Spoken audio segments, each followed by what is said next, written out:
I have a sneaking suspicion as we welcome in right here to the Revved Up Sports Show for the first time. This dude's doing some really, really good things. Wins the Outlaw 100 over at Mobile International Speedway this past Saturday night. It is our man, Mr. Carter Taylor. How you doing, sir? I'm good. How are y'all? Oh man, doing well, doing well. Let's kind of talk on that. So you're a junior over at Resurrection Catholic School. Looking at some of the Facebook stuff and so forth. Are you playing football right now too? Yes, sir, I am. My man. So this will be our third game this Friday. So how's the season going so far for you guys? So our first game we played we're a little 1A school and we played a bigger 2A school. We lost to them 35-7, which that's with us only having 18 kids on the varsity team. So everybody's pretty much having to play both ways, and it's kind of hard for us to practice on offense and defense against each other. So that was kind of our practice week. And then this past week we played a team that was almost as small as us, and we beat them 68-0. Woo! This Friday we play a team they have a lot more bigger people than we do, and we've been practicing really hard and kind of using these first couple games as more of a practice for us since we don't have as many people. So far it's not going too bad. Love it, man. So what's positions? What tight end, wide receiver, cornerback? All of them? What's your positions on the team there? I play defensive end and offensive guard. Nice. Offensive guard. Wow, nice. I wouldn't have thought that. I'd have thought you'd have been a tight end or a quarterback or a wide receiver. So, so kind of talk. So we're in Texas. I'm sure you kind of figured that part out. So we're in Texas. For you guys, and we will get to racing here at some point. But now the football thing's going. Is it as bitter over there for you guys as it is here? This Thursday and Friday nights here, man, are just off the rails when it comes to high school football. They definitely are. Especially we have a bunch of the high schools that's within 30, 45 minutes between each other, and it's definitely a big deal around here between Thursdays and Friday nights, and even Saturday nights in some cases. Absolutely. All right, what's your college preference over there? You know, I'm assuming it's an SEC school. One of them anyway. What's your college of choice over there for Saturday evenings Saturday afternoons, Saturday evenings? Well, most of my family is an Ole Miss fan or Mississippi State fan, but I'm a little bit different and I like LSU, whether they like it or not, but I still like LSU. Dude, it's so great being a part of the SEC now. I get to do a sports radio show in the morning, and right now it's just so much fun. It is just absolutely so much fun. So let's go to Saturday night with you guys there in the Outlaw 100, extended laps and so forth. Kind of take us through the day right there. Pretty stacked field and a hell of a run there for you in the 923. Well, yes, sir. So obviously Friday night I had the football game, so we couldn't make it to the open practice. So we had went Thursday and only got 1 or 2 runs in, just enough to make sure that the car nothing was just going to fall off of it. So Friday night we played the football game, and Saturday actually I had to wake up and go take the ACT. Oh.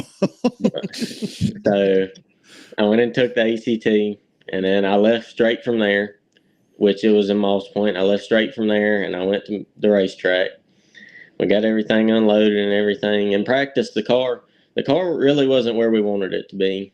We were kind of having some problems with tires and the way that they were turning out, especially a new set that we had practiced on. And we changed a couple things on the car before qualifying, and it got a little bit better. We qualified 4th, and with the dice roll, we ended up 3rd, so that's a little bit better, us getting a start on the inside. And we made a couple other changes, before the feature race. We had a little bit of time, being that we were the 3rd race, and obviously getting to see the sprint cars and stuff run. That was pretty cool too. So we went out there, started the race. I ran in second to Logan Boyette for a little while, which he is been racing for a long time. Yep. And all kinds of different classes between late models, trucks, just about everything. He's been in it and won championships and won plenty of races. And so we kind of went through the first part of the race, and our competition caution to get our 2 right side tires was on lap 49. That's what lap it got drawn. So we're just going to kind of see how it goes. So we're riding around there trying not to burn up too much on the tires on the first part. And the car was a little tight at the beginning of the race. So we just kind of stayed where we were at. I think I fell back to 3rd, 4th a couple times. Even I believe I fell back to 5th and 6th once or twice.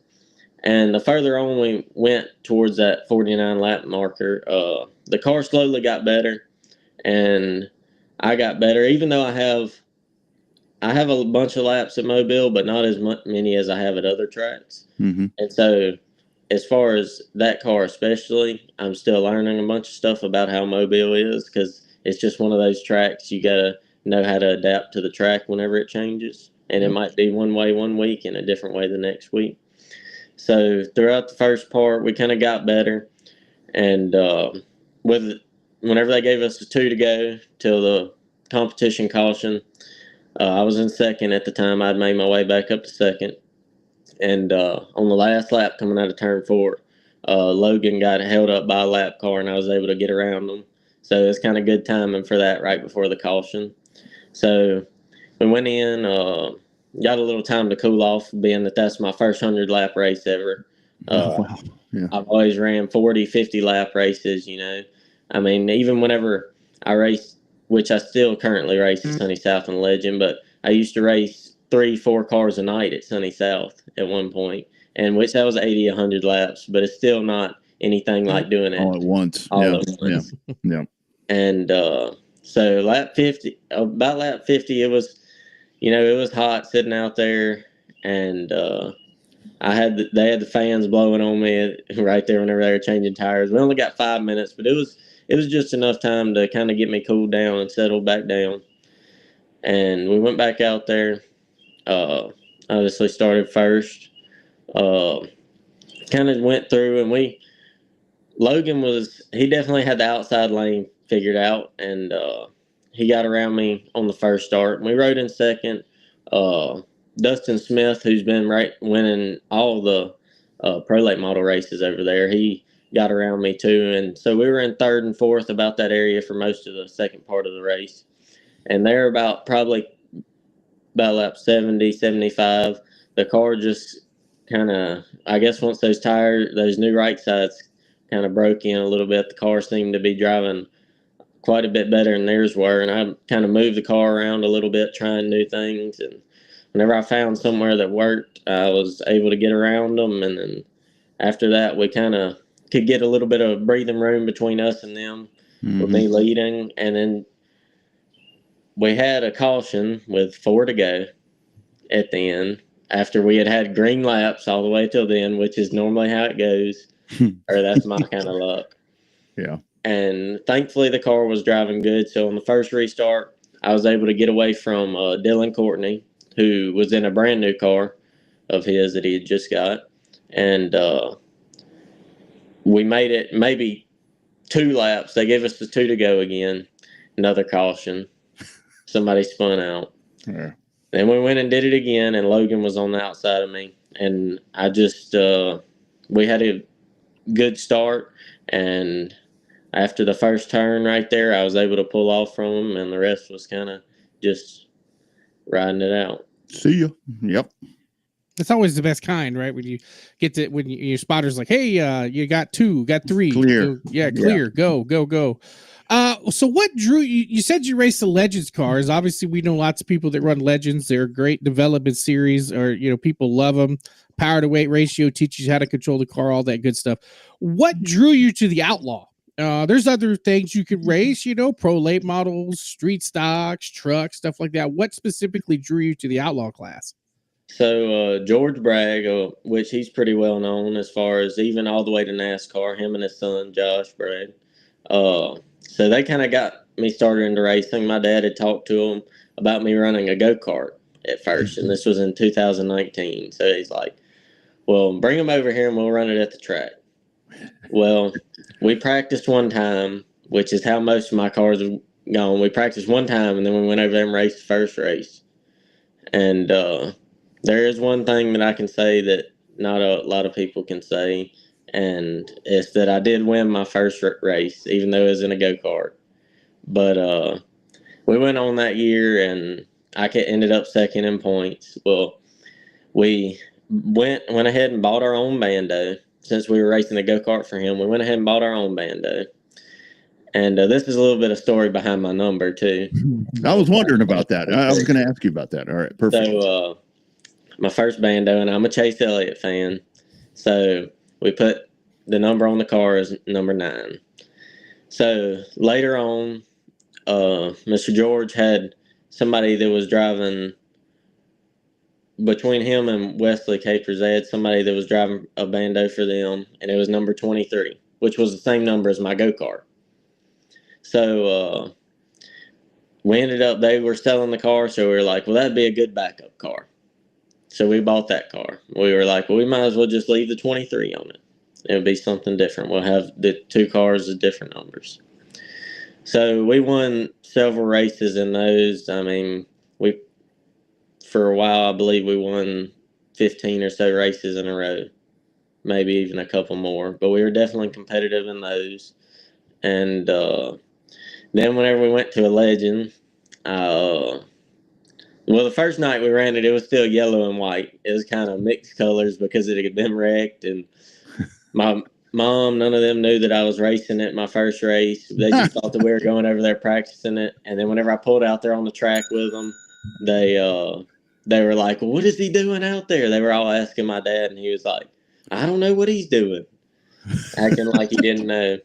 And I came in third that race. And so later on, about the second race or so, we had this sponsor that was like, well, I'll pay to get the car wrapped and everything, in which I'm sure, as y'all know, it's not necessarily cheap to have a car wrapped anymore. Nope. And so he got it wrapped, and we were like, well, let's just put both the numbers together. It'd be something different and put 923 on it.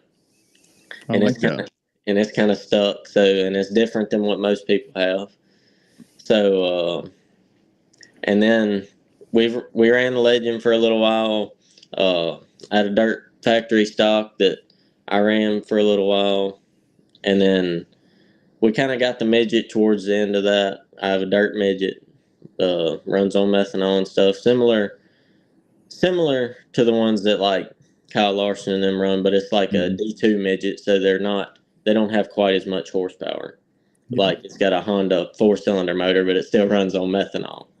So, and then George Bragg had just bought this Outlaw, and he had Connor Kresick drive at the championship race at Five Flags and then the Derby, and he won both of them in it.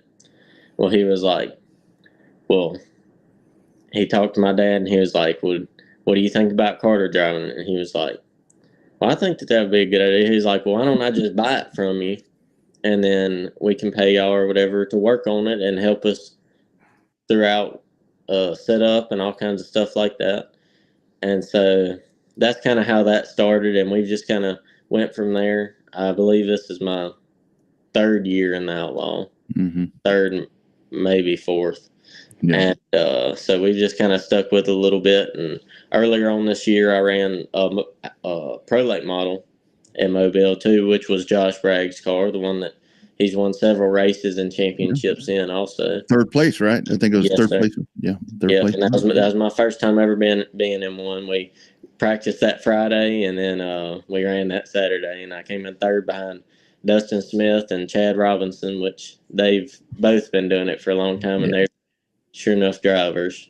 Yeah. So Carter, what do you think about that? Because I wanted to ask you about the pro, because it's, I mean, the pro and the pros are, a resurgence of them and so forth. And I think a lot of that because of Mobile. I mean, they just have a great program there for them. But having driven them both, with the Outlaw, to where the Outlaw is more of a kind of that sleek body, I always say long nose, tall booty.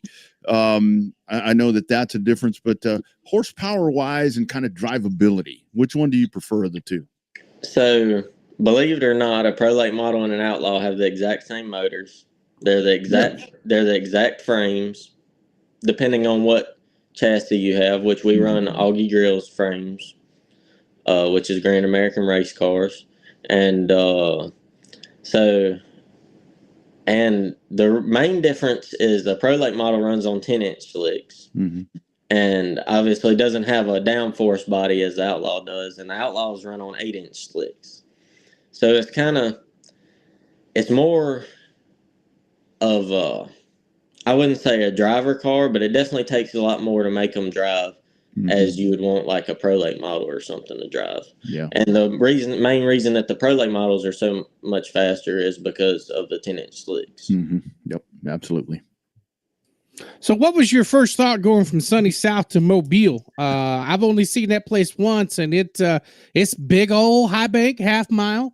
And most people have to hold their breath going into turn 1 and going into turn 3. What was your first thought going from a Legends car and then going to an Outlaw there in Mobile? It got to be a shocker when you pulled in the gate.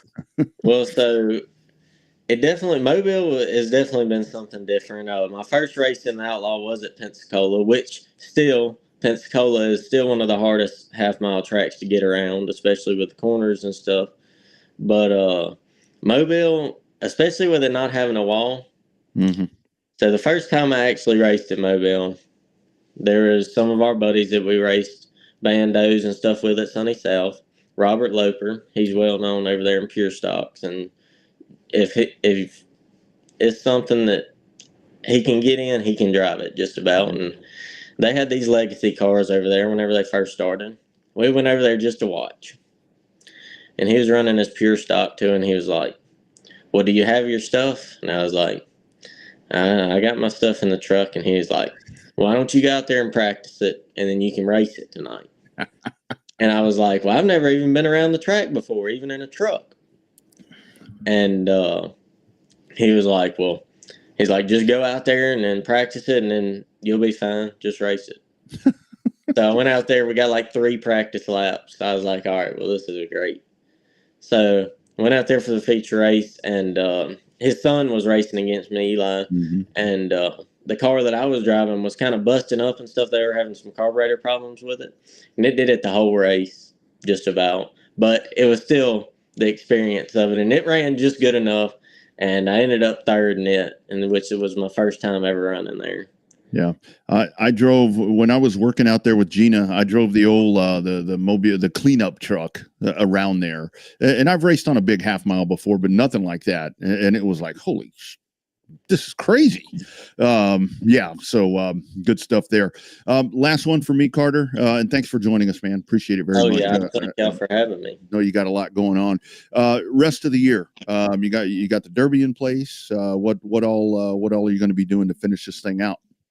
So we do have the championship race at Pensacola, which is September 20th. We do plan on running it. We got a couple more things to the car to do because we haven't been, I say that we haven't been as competitive. We haven't won any races at Pensacola this year. I've had a couple second and third, fourth place finishes, which is still in the top 5. You know, it isn't bad, but still not up to our expectations. And so we've got a little bit more work to do before that race. And we do have another race planned in the Pro Lake model. It's it kind of just got thought about after this weekend, and really today the decision was made that so Ricky Brooks is hosting a Super Lake model race at Mobile October 4th weekend, I believe. Yep. And it's an option to run Pro Lake models that race, and I guess you get a bonus or something like that. I'm not really sure exactly how those races work, but you get a little bit more advantage or leadway on what you can do to the cars and stuff as far as grip and weight and stuff. So that's our plan, is to run that race with the Supers. And then that will be after the championship race, obviously. And then just kind of get ready for the Derby, which I'll still be running my Legend until then. And actually, tomorrow, my dad's going to pick up the frame for my dirt car, my factory stock that I've been slowly putting back together because we've been so busy. And it's got all the parts sitting at the shop. It's just kind of been a slowly getting put back together. But that's pretty much it. But the Derby's really our main focus. Mm-hmm. All right, so I got one last one for you. September 27th. I don't know if you're familiar with that date or not. That would be when your Tigers go fight the Rebels there in the Grove over there. You got any bets going with your dad and your family about that? Or are you going to be at the racetrack that weekend and ignore it? Tell me about that that weekend there with LSU going to Ole Miss. I don't believe that we're racing that weekend, but I'm sure that some bets will show up by then whenever it gets a little bit closer. It's excellent. That's excellent. Yeah, good stuff, man. Good stuff. Congratulations, brother. It's been a joy to talk to you. Been a joy to kind of follow you there as everything was going along. And again, thanks for doing this with us. May check in with you prior to the Derby. I know what we usually do. A multitude of shows leading up to the Derby, so maybe check in with you and see if you want to hop back on and preview that one, my friend. Well, that sounds good to me. Absolutely. Thank y'all for having me. Hey, man. Good luck on the football field. Yes, sir. Good luck on the football field as well. All right, man. Take care. Yes, sir. Y'all too. You bet. There he goes. It's Carter Taylor getting set to go. That dude's got too much going on.